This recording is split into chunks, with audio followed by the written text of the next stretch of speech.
One of the main features of the game is, of course, the power of Max. She is able to rewind time.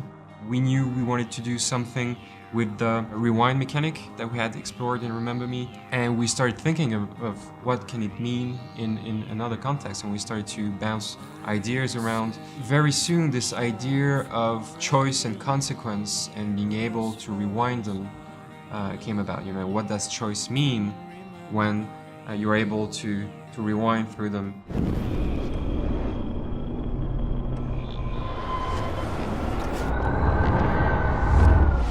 We really wanted to have the player feel powerful also with this power, and to really feel that he can change the things and come back in time.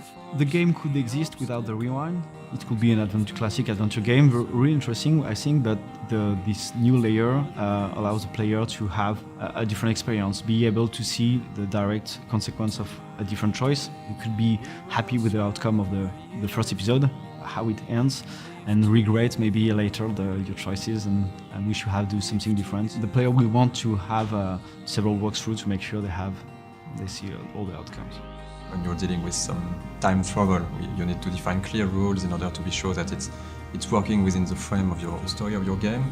And also we needed to create those rules to have some really fun uses with puzzles and mechanism for the player. Chloe, you're stalling. I'm changing! Give me a minute! Just don't let me in, now. Please. 1 second! I'm changing! Give me a minute! Please. 1 second! My bra is stuck. I'm not screwing around, soldier. Chloe, open this door. So the idea is when Max is rewinding, she's keeping every knowledge she has. A bit like in the movie Groundhog Day, when I just spoke to you, I rewind, I remember everything you told me, and I can use it again when talking to you. Max is also keeping everything in her inventory. Like if she puts an item in her bag, she's keeping it with it. So I can grab something, go back with it, just rewind, and I still have the item even if I rewind it back in time. Those kind of rules, we use it a lot for puzzles and also to tell something about also the characters. Even in a dialogue puzzles, you will have some information, but those information will be related to the character. And we've made a lot of tests about the rewind and should Max keep those information, should Max keep those items, should Max be rewinded herself by when she rewind. We have made a lot of tests about this and we finalize those rules. It allows us to have very interesting puzzles and very also funny situations in the game with those rules. Max is not moving when she rewinds. This is also for the player something much more powerful to be in a scene, to rewind the scene and to see all rewinded instead of being rewinded. Of course, we keep this rule since the beginning, nearly the beginning. The guys in the beginning were saying perhaps it could be better not to have it in the game, but we insist and we find the proper solution. And also for the artistic style, it's great. It's so crazy to see it, and Max also from the beginning, and what she is now is amazing. The work they have done is, I'm just happy. Yeah, it was my little input, and they have done something great. So it's magic. It's all about finding solutions to problems, because when you design a mechanic, it never works in the first time. So even though it might sound cool, like the rewind gameplay, it's only when you put it in the game and you test it, and then you find that it's flawed, that you can iterate again on it, and that's really cool to improve stuff that we designed before. The rewind power is giving nightmares to developers and to level designers, but at the end it's a very powerful tool for Max and also of course for the player.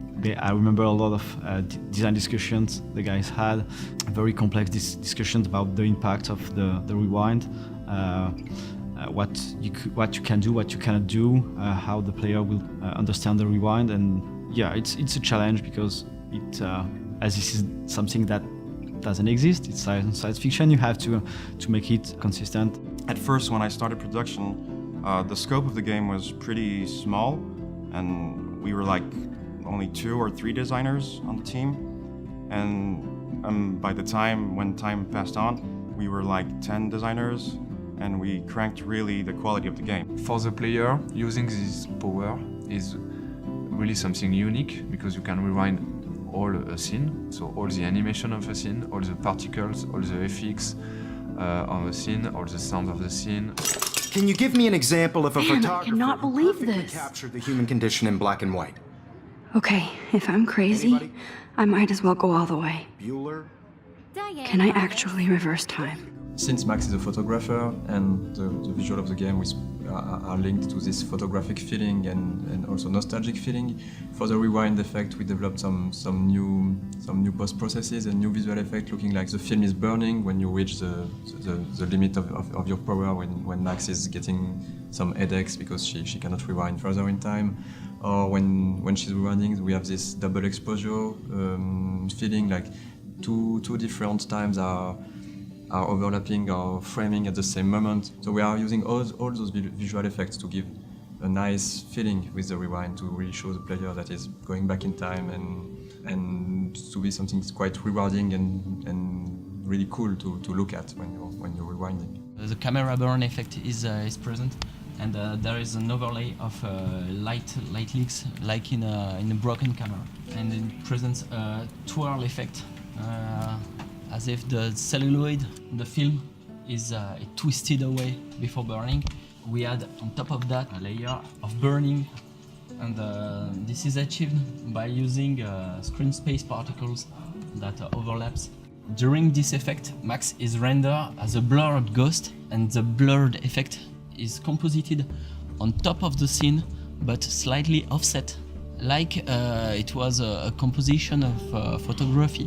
What we want to achieve is to see a reminiscence of Max. It's not the actual Max, but to overprint a ghost of what she has done previously. It's still a story of a character with a rewind power, so there is this story arc that is quite sci-fi, but there is also all those elements of real life that we wanted to deal with, and that's why the game is called Life is Strange. It's also something that's really important for us to talk about those real characters and real issues with that some of our players might have experienced themselves already. Seeing people play the game will be the best reward. We've made some playtests, we've seen people giving us their feedbacks, and as soon as you see someone doing a specific thing that's a part of the gameplay that's not mandatory, you see people explore, people enjoying small stuff, smiling, having fun. It's the best feeling you can have. Life is not always so easy. Life is strange, and so you have to grow.